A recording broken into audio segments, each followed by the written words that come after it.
ವಿಧಾನ ಪರಿಷತ್ ಚುನಾವಣೆಯಲ್ಲಿ BJP JDS ಶಾಸಕರಿಂದ ಅಡ್ಡ ಮತದಾನವಾಗಿತ್ತು. ಈ ವಿಚಾರ ರಾಜ್ಯ ರಾಜಕೀಯದಲ್ಲಿ ಬಿರುಗಾಳಿಯನ್ನು ಎಬ್ಬಿಸಿತ್ತು. ಇದರ ಮಧ್ಯೆ ಸದಾನಂದ ಗೌಡರದ್ದು ಎನ್ನಲಾದ ಆಡಿಯೋ ಉರಿಯುವ ಬೆಂಕಿಗೆ ತುಪ್ಪ ಸುರಿದಂತಾಗಿದೆ. ಮತ್ತೊಂದು ಕಡೆ ಬಿಜೆಪಿ ಶಾಸಕ ಧರ್ಮಸ್ಥಳದಲ್ಲಿ ಆಣೆ ಪ್ರಮಾಣ ಮಾಡಿದ್ದಾರೆ. It is July starting after July, August, September. October, kick him out. October, kick him out. Kick him out. October, kick him out. October, kick him out. October, kick him out. ಇದೊಂದು ಮಾತು ರಾಜ್ಯ ಬಿಜೆಪಿಯಲ್ಲಿ ಬಿರುಗಾಳಿಯನ್ನೇ ಎಬ್ಬಿಸಿದೆ. ರಾಜ್ಯಾಧ್ಯಕ್ಷ B Y Vijendra ಕುರಿತು ಮಾಜಿ CM Sadananda Gowda ಮಾತನಾಡಿದ್ದಾರೆ ಎನ್ನಲಾದ audio viral ಆಗ್ತಾ ಇದೆ. ಒತ್ತು ಹೊರಹಾಕಿ ಎಂಬ ಪದ ಪ್ರಯೋಗ ಬಿಜೆಪಿಯಲ್ಲಿ ಪರಮಾಣು ಬಾಂಬ್ನಂತೆ ಸ್ಫೋಟಗೊಂಡಿದೆ. It is July starting after July, August, September. October, kick him out. Okay. If you do it now, his team again will bring us again. They may start, but if after the completion.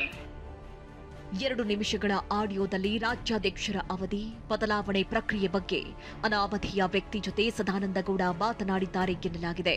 ಇದರ ಜೊತೆ ಜಾತಿ ಲೆಕ್ಕಾಚಾರವೂ ಉಲ್ಲೇಖವಾಗಿದೆ.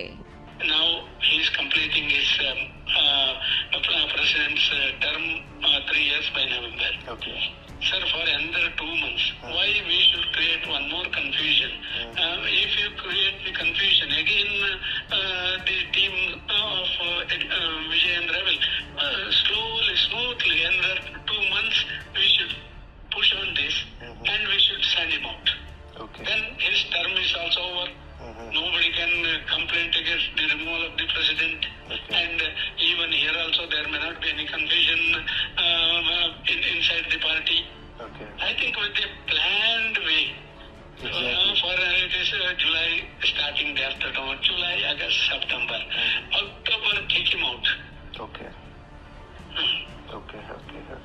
If you do it now, his team again will bring us again. They may start, but if after the completion, if he is replaced by some good man, then automatically Pradeep ji, everything will go smooth. That is my opinion.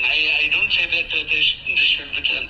If there is any better options, certainly I do go along with the party. Okay. Am I right? ಈ audio ಬಗ್ಗೆ ರಾಜ್ಯಾಧ್ಯಕ್ಷ B Y Vijendra ಬೇಸರಗೊಂಡಿದ್ದಾರೆ ಎನ್ನಲಾಗಿದೆ. ನಾನೇನು ತಪ್ಪು ಮಾಡಿದ್ದೇನೆ ಎಂದು ಆಪ್ತರ ಬಳಿ ಬಿವೈವಿ ಹೇಳಿದ್ದಾರಂತೆ. ವೈರಲ್ ಆಡಿಯೋ ಬಗ್ಗೆ ವರಿಷ್ಠರ ಗಮನಕ್ಕೆ ತರುವ ಚಿಂತನೆ ನಡೆಸಿದ್ದಾರೆ ಎನ್ನಲಾಗಿದೆ. ಅಲ್ಲದೆ ಡಿವಿಎಸ್ ಹೇಳಿಕೆಗಳ ಬಗ್ಗೆ ರಾಜ್ಯ ನಾಯಕರು ಅಸಮಾಧಾನಗೊಂಡಿದ್ದಾರೆ. ಸಿಎಂ ಡಿಕೆ ಶಿವಕುಮಾರ್ ಹೊಗಳಿದ ಹೇಳಿಕೆಗೂ ಪಕ್ಷದಲ್ಲೇ ವಿರೋಧ ವ್ಯಕ್ತವಾಗಿದೆ.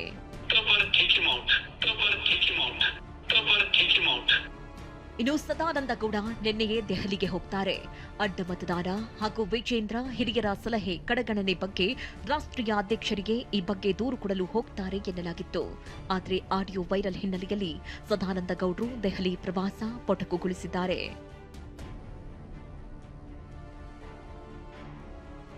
ಸದಾನಂದ ಗೌಡ ಮಾತನಾಡಿದ್ದಾರೆ ಎನ್ನಲಾದ ಆಡಿಯೋ ಬಗ್ಗೆ ಎಂಎಲ್ಸಿ ಸಿಟಿ ರವಿ ಪ್ರತಿಕ್ರಿಯಿಸಿದ್ದು, ಈ ಅಸೈನ್ಮೆಂಟ್ನಲ್ಲಿ ನಾನಿಲ್ಲ ಅಂತ ಹೇಳಿದ್ದಾರೆ. ನೀವು ಸದಾನಂದ ಗೌಡ್ರೆ ನಿರಾಕರಿಸಿದ್ದಾರೆ. ನಾನು ಕೇಳಿದ್ರೆ ನನಗೆ ಬರೀ ಅಡ್ಡ ಮತದ ಬಗ್ಗೆ ಮಾತ್ರ ಸತ್ಯ ಶೋಧನೆ ಮಾಡಿ ವರದಿ ಕೂಡ ಕೇಳಿದ್ದು. ಇದ್ರ ಬಗ್ಗೆ ಯಾವುದ್ರ ಬಗ್ಗೆನೂ ನನಗೆ ಅಸೈನ್ಮೆಂಟ್ ಇಲ್ಲ. ಮತ್ತು ನಾವೇನು ಎಲ್ಲದ್ರ ಬಗ್ಗೆನೂ ಎಕ್ಸ್ಪರ್ಟು ಅಲ್ಲ, ಮತ್ತು ಎಲ್ಲದ್ರ ಬಗ್ಗೆನೂ ಮೂಗು ತೋರಿಸೋ ಸ್ವಭಾವನೂ ನನಗಿಲ್ಲ. ಅಡ್ಡ ಮತದಾನ ಮಾಡಿಲ್ಲ ಎಂದು ಬಿಜೆಪಿ ಶಾಸಕ ಎಚ್ಕೆ ಸುರೇಶ್ ಪ್ರಮಾಣ. ಮಂಜುನಾಥ್ ಸ್ವಾಮಿ, ಚನ್ನಕೇಶವ ಸ್ವಾಮಿ ಎದುರು ಸುರೇಶ್ ಆಣೆ ಪ್ರಮಾಣ. ಪರಿಷತ್ ಚುನಾವಣೆಯಲ್ಲಿ ಅಡ್ಡ ಮತದಾನ ಸದ್ದು ಬಿಜೆಪಿಯಲ್ಲಿ ಕಂಪನ ಮೂಡಿಸಿದೆ. ಈ ಬಗ್ಗೆ ಆಣೆ ಪ್ರಮಾಣ ಚರ್ಚೆ ಜೋರಾಗಿದೆ. ಬಿಜೆಪಿ ರಾಜ್ಯಾಧ್ಯಕ್ಷ ವಿಜೇಂದ್ರ ಶ್ರೀ ಕ್ಷೇತ್ರ ಧರ್ಮಸ್ಥಳ ಆಣೆ ಪ್ರಮಾಣ ಸವಾಲ್ ಹಾಕಿದ್ರು.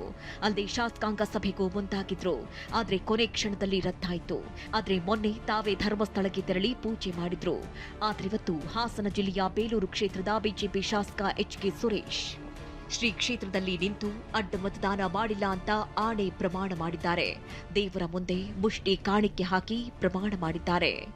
ನಂಬಿ ಬಂದವರು ನಮ್ಮ ಕುಟುಂಬದ ಸದಸ್ಯರಿದ್ದಾರೆ, ನಮ್ಮ ಪ್ರಾರ್ಥನೆಗಳಿದ್ದಾರೆ, ನಮ್ಮ ಸಂಸಾರ ಇದ್ದಾರೆ, ಅವರನ್ನು ಕೈ ಬಿಡಬೇಡಿ.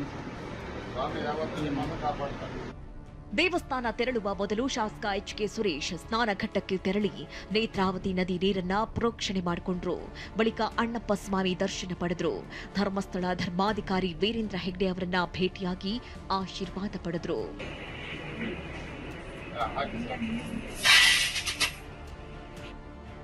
ಇದಕ್ಕೂ ಮೊದಲು ಚೆನ್ನಕೇಶವ ಸ್ವಾಮಿ ಎದುರು ಎಚ್.ಕೆ. ಸುರೇಶ್ ಪ್ರಮಾಣ ಮಾಡಿದ್ರು. ಹಾಸನ ಜಿಲ್ಲೆಯ ಪ್ರಸಿದ್ಧ ಚೆನ್ನಕೇಶವ ಸ್ವಾಮಿ ದೇಗುಲಕ್ಕೆ ಭೇಟಿ ನೀಡಿ ಸುರೇಶ್ ದೇಗುಲದ ಬಲಿಗಲ್ಲು ಮುಟ್ಟಿ ಪಕ್ಷಕ್ಕೆ ದ್ರೋಹ ಮಾಡಿಲ್ಲ ಅಂತ 3 ಬಾರಿ ಉಚ್ಚರಿಸಿದ್ದಾರೆ. ಇಲ್ಲಿ ಈ ಕರಿಕಲ್ಲೇ ಸಾಕ್ಷಿ. ನಾನು ನನ್ನ ಇದರಲ್ಲಿ ಬಲಿಕಲ್ಲು ಅಡ್ಡ ಮತದಾನವನ್ನು ಮಾಡಿಲ್ಲ, ಅಡ್ಡ ಮತದಾನವನ್ನು ಮಾಡಿಲ್ಲ, ಪಕ್ಷದ್ರೋಹ ಮಾಡಿಲ್ಲ. ಅಡ್ಡ ಮತದಾನ ಮಾಡಿರುವ ಶಾಸಕರ ವಿರುದ್ಧ ಕ್ರಮ ಆಗ್ಲಿ. ಯಾರು ಆಣೆ ಪ್ರಮಾಣ ಮಾಡಬೇಡಿ ಎಂದ ಆರ್ ಅಶೋಕ್. ಶಾಸಕರ ಆಣೆ ಪ್ರಮಾಣದ ಬಗ್ಗೆ ವಿಧಾನಸಭೆ ವಿಪಕ್ಷ ನಾಯಕ ಅಶೋಕ್ ಮಾತನಾಡಿದ್ದು, ಅಡ್ಡ ಮತದಾನ ಮಾಡಿರುವ ಶಾಸಕರ ವಿರುದ್ಧ ಕ್ರಮ ಆಗಲಿದೆ. ಯಾರು ಆಣೆ ಪ್ರಮಾಣ ಮಾಡಬೇಡಿ ಅಂದ್ರು.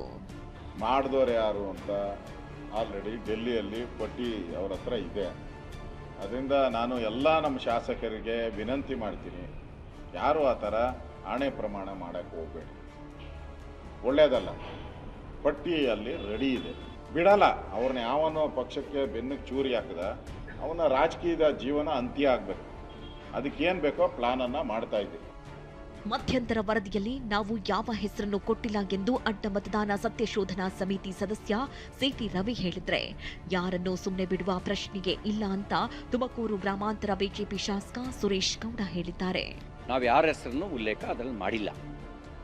ಸಂದರ್ಭದಲ್ಲಿ ಯಾವ್ಯಾವ ಎಚ್ಚರಿಕೆ ವಹಿಸಬೇಕಾಗಿತ್ತು, ಎಲ್ಲೆಲ್ಲಿ ವ್ಯತ್ಯಾಸ ಆಗಿದೆ ಅನ್ನೋದನ್ನಷ್ಟನ್ನೇ ಅಂತರವಲೋಕನಕ್ಕೆ ನಾವು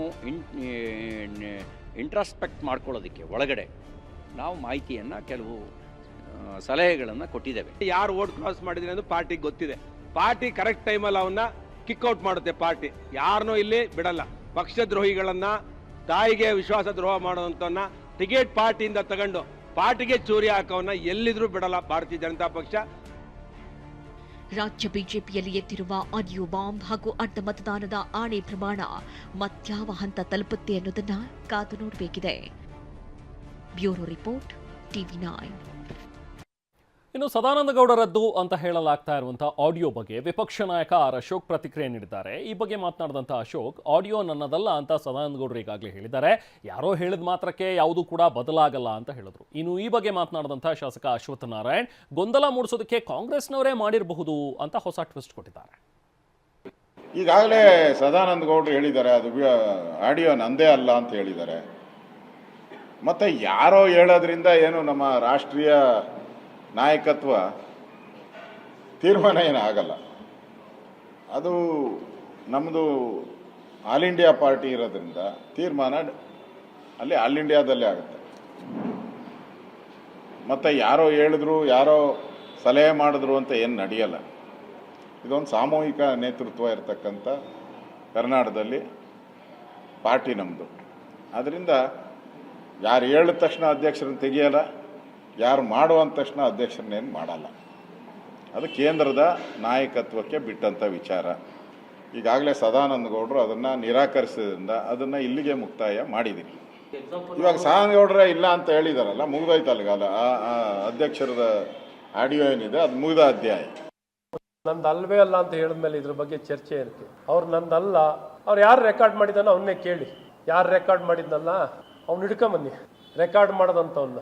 ನಿಮ್ಮ ದಿಕ್ಕೆಲ್ಲಿ ಹೋಗ್ಬೇಕು ಅಂದರೆ ರೆಕಾರ್ಡ್ ಮಾಡಿದವನ ಕಡೆ ಹೋಗ್ಬೇಕು. ರೆಕಾರ್ಡ್ ಕೊಟ್ಟಿದ್ದಾನೆ, ಈ ರೆಕಾರ್ಡ್ ಎಲ್ಲಿಂದ ಬರ್ತು, ಈ ವಾಯ್ಸ್ ಎಲ್ಲಿಂದ ಬರ್ತು, ಯಾರು ಏನು ಅಂತ ಬರಲಿ, ಆಗ ಸತ್ಯಾಸತ್ಯತೆ ಗೊತ್ತಾಗುತ್ತೆ. ಈಗ ಇಲ್ಲ, ನಾನು ಹೇಳಿಲ್ಲ, ನಂದಲ್ಲ ಅಂತ ಹೇಳಿದ್ದಾರೆ. ಸೊ ಯಾರು ಇದನ್ನು ಕೊಟ್ಟಿದ್ದಾರಲ್ಲ, ಆ ಮಹಾಪುರುಷ ಯಾರು, ಎಲ್ಲಿಂದ ಬರ್ತು, ಇದು ಸೋರ್ಸ್ ಎಲ್ಲಿ, ನನಗೂ ಗೊತ್ತಿಲ್ಲಪ್ಪ. ಅವ್ರು ಇಲ್ಲ ಅಂತ ಹೇಳಿದರೆ ಇದು ಹುಟ್ಟಾಕಿರುವಂಥದ್ದು ಆಗಿರ್ಬೋದು ಅಂತ ನಾನು ಹೇಳ್ಬೋದು.